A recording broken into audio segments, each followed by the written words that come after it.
Welcome. If you're new here, welcome to my channel. If you're a return visitor, welcome back. I'm glad you all stopped by to check out my channel and my videos. And if you haven't already subscribed, please do so, like and comment, because it will help me out on me growing. But today's video is about how addiction changed my life. And I hope you all enjoy it and it helps somebody. See you soon. Hi everyone. Well, I'm getting ready to tell you a story about my brother. This is my brother, Timmy. And it is about addiction. Addiction runs in my family. And he was an alcoholic for as long as I can remember. And I tried to help him out. He lived with me and my ex-husband until off and on, and then he stole from us when he was younger. And then he did apologize later, and he hasn't stole from me since then. He's been in and out of jail. When he was younger, he was addicted to drugs. But he did get off the drugs, but he never got off the alcohol. It got to the point where there's been times he was homeless because I had one rule. You're not allowed to drink at my house. And he couldn't follow that rule. So I ended up having to kick him out, even though I loved him. He never had his dream. He always wanted to be a husband and a father. And then in 2013, my mom passed away from cancer. And he wasn't able to come to the funeral because he was in jail because of his alcohol drinking.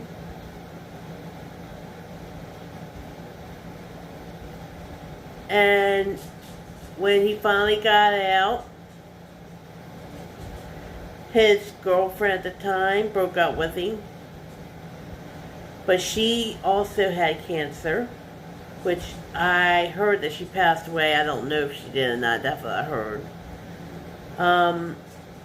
After she broke up with him, he started doing drugs again. And there was a couple times that was been a close call. We ended up going to the hospital because he overdosed. I think it was like 2 or 3 times. But the 4th time of overdose, he wasn't so lucky. In 2016, in January 2016, my brother called me up on the 13th.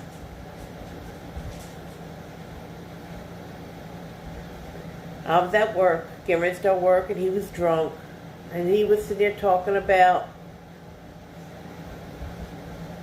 how his new girlfriend, this and all this stuff. I don't know.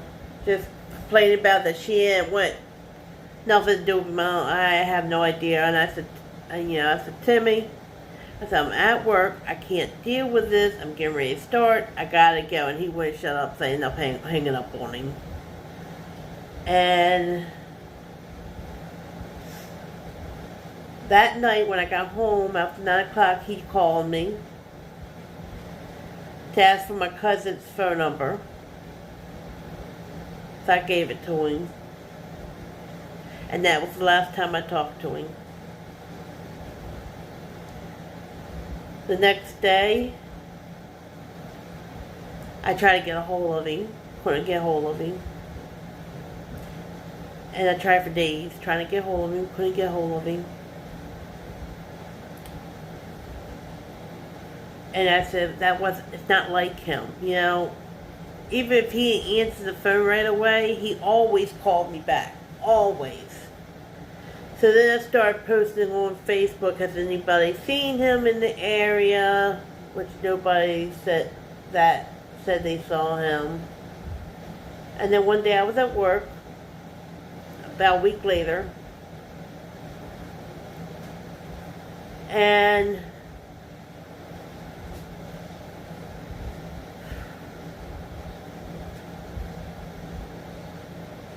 I'm sorry.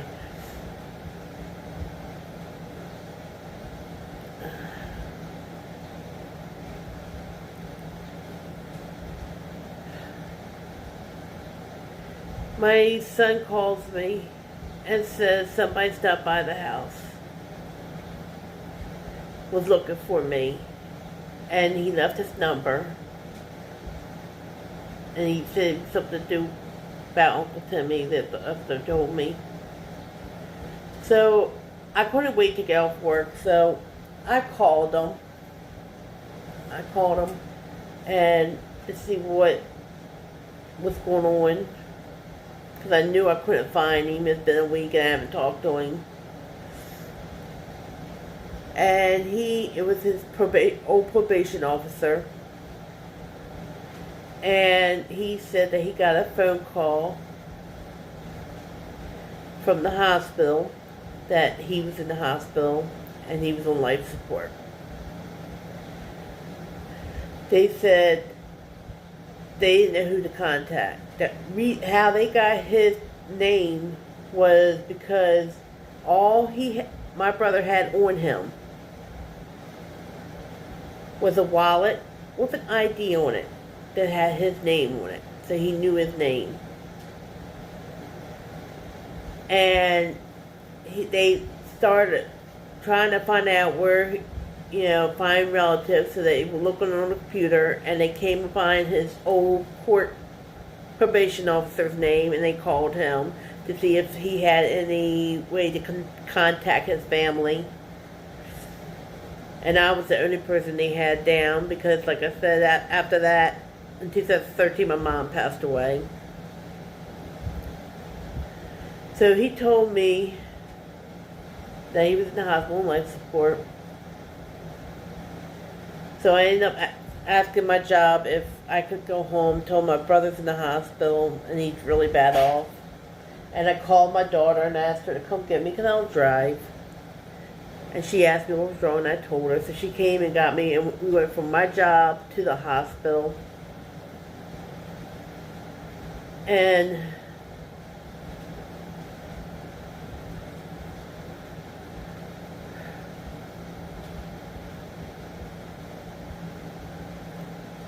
it was my job to call around to family members, tell them what's going on. I called my brothers.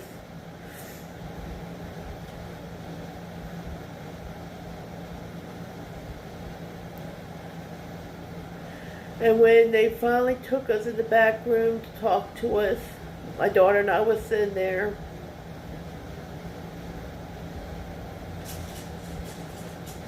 And they told us that he was brain dead. That the only thing he had left was the little bit of stem in his brain. And that there was no way he could live off life support.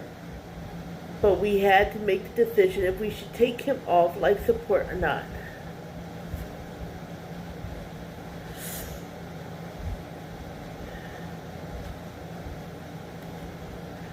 Come to find out,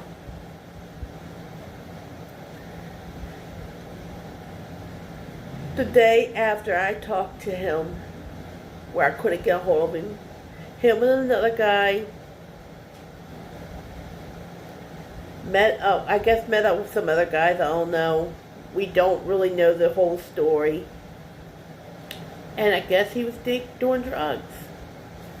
And that same day we found out that he went to a place called Sarah House because he wanted help.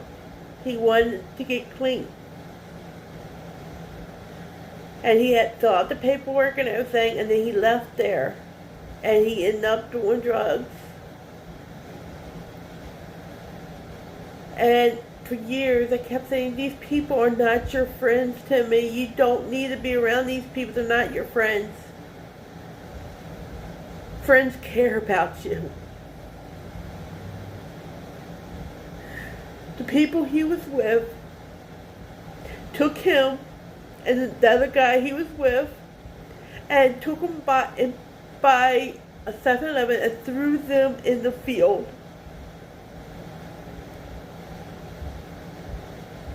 We don't know who did it.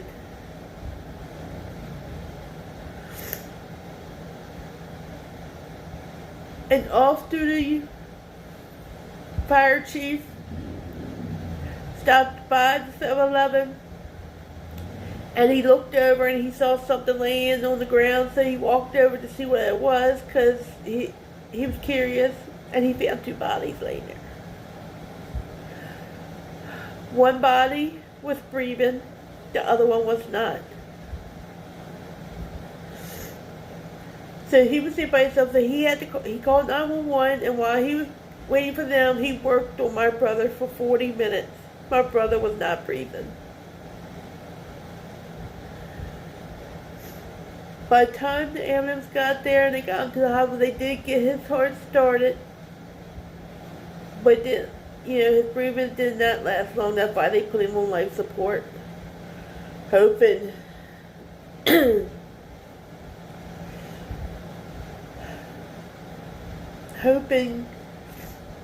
that he would get better. But he never did. My biological father was still alive, but he wasn't really part of all of our lives.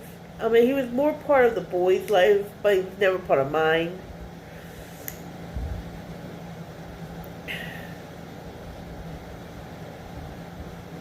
And when we had to make the decision if we had to take him off life support or not, the hospital looked at us and says his biological parents, the only people that could decide that. If neither one of them were alive, then it would be left up with the family. Well, that made my other brother so upset. And he stood up and he said, he does not deserve to decide this because he hasn't really been a father.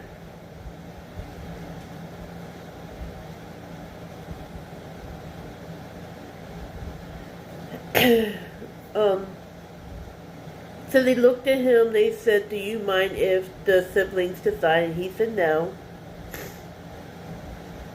So we asked how long we had to decide.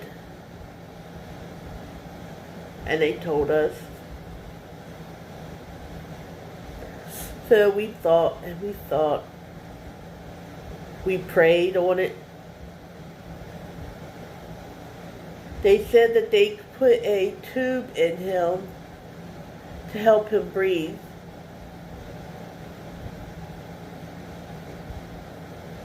But I know my brother would not like to live like a vegetable in a hospital bed on life support. So we did come to the conclusion to take him off life support.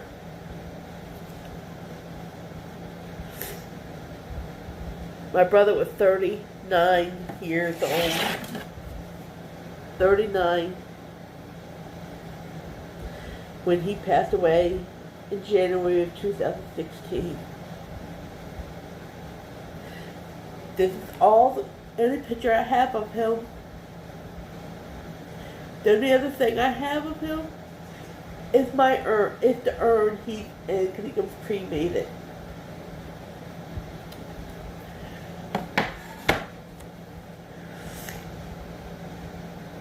And every day I pray, I say, why didn't he listen to me?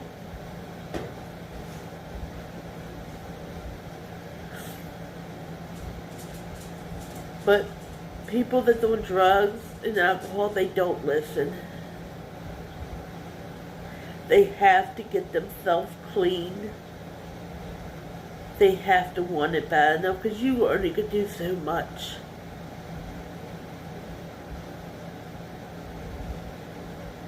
I'm his older sister, so I took on a lot of responsibility. When they took him off life support, I didn't want to leave his side. I didn't want to leave and have him pass away. He was alone in the bedroom. I missed days and days of work. Finally, he never passed away, which shocked everybody because every time they took him off life support to see if he'll breathe on his own, he couldn't do it. And when he didn't pass away, they ended up putting him in the rehab, so I ended up staying there. And then one time my family talked me into it, said, you need to go to work. You need to get out of here. You need to. So they talked me into it. And my cousin stayed with him while I was at work. Because I would not leave. I said, my mom would have been here. I'm not leaving him.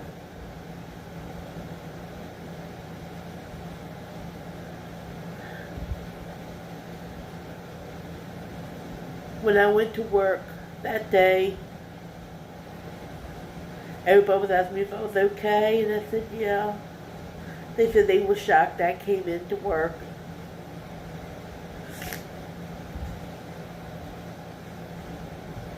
And that day is when I had my very first panic attack.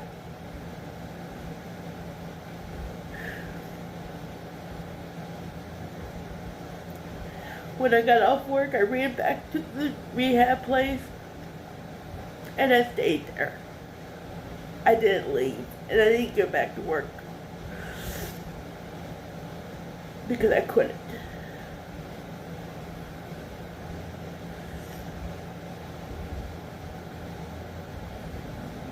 Then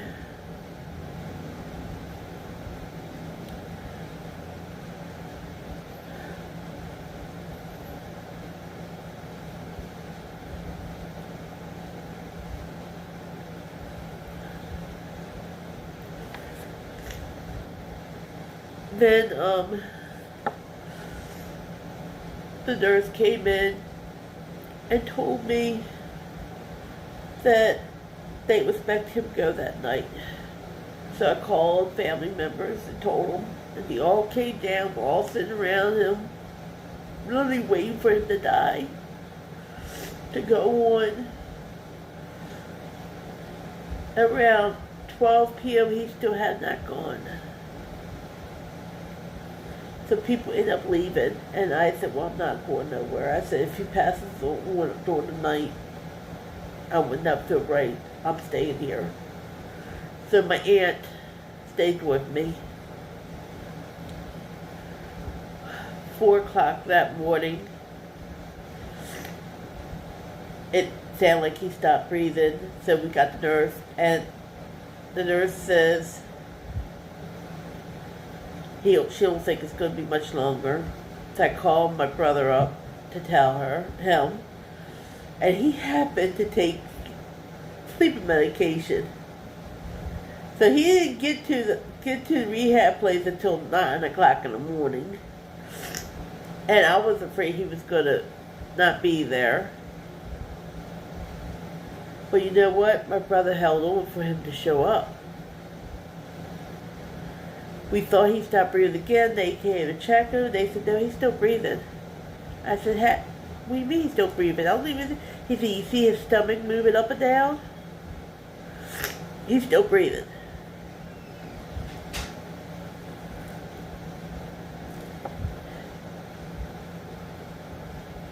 And then we heard this doorbell ring because we were at the rehab place. I said, I bet that's my brother.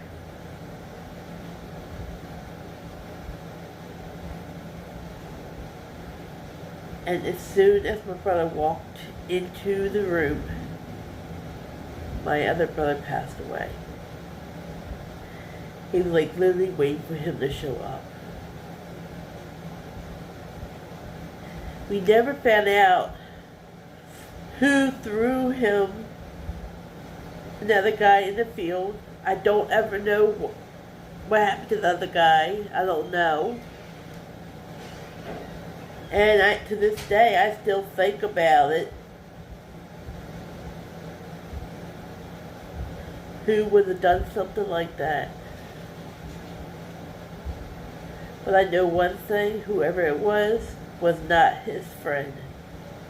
Because his friend, real friend, would at least dropped him off at the hospital.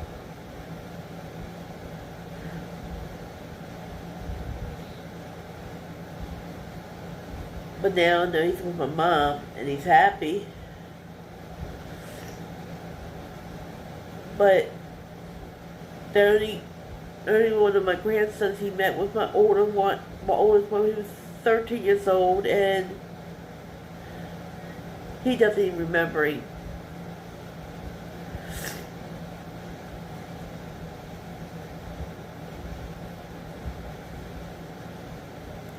So the moral of the story is, guys, if you do any type of drugs, if you are an alcoholic, get help. Listen to your family. Don't put your family through this, because this is what they're going to go through if you pass on because of your addiction. I know it's hard.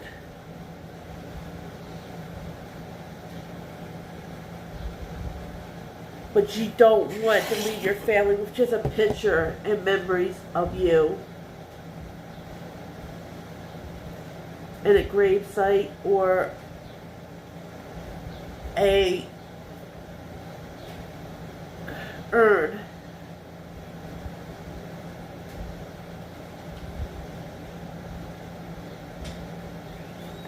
I was trying to decide if I would do this video, and I prayed on it, and something tells me I should. And I don't know if it's going to help anybody or help a family member that's dealing with someone with addiction. But I did know I wanted to show you that I'm just as much as a human as you all are. And I do have feelings just like you all do. And I know what people's going through.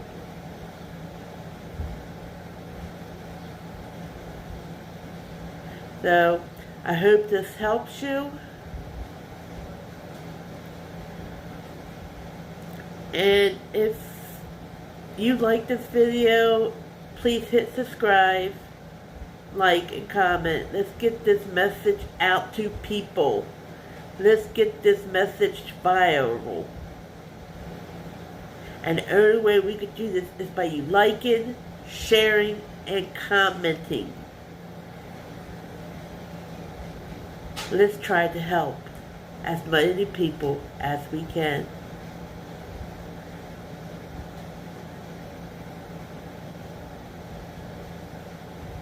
I am 53 years old,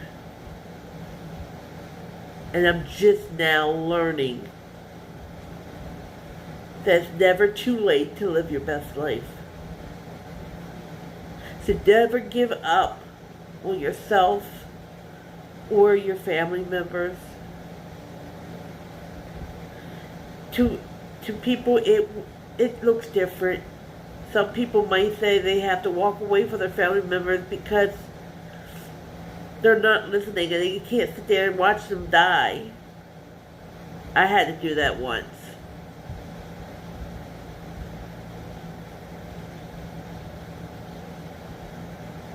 But because I walked away from somebody does not mean I did not love them. It means I could not handle it anymore.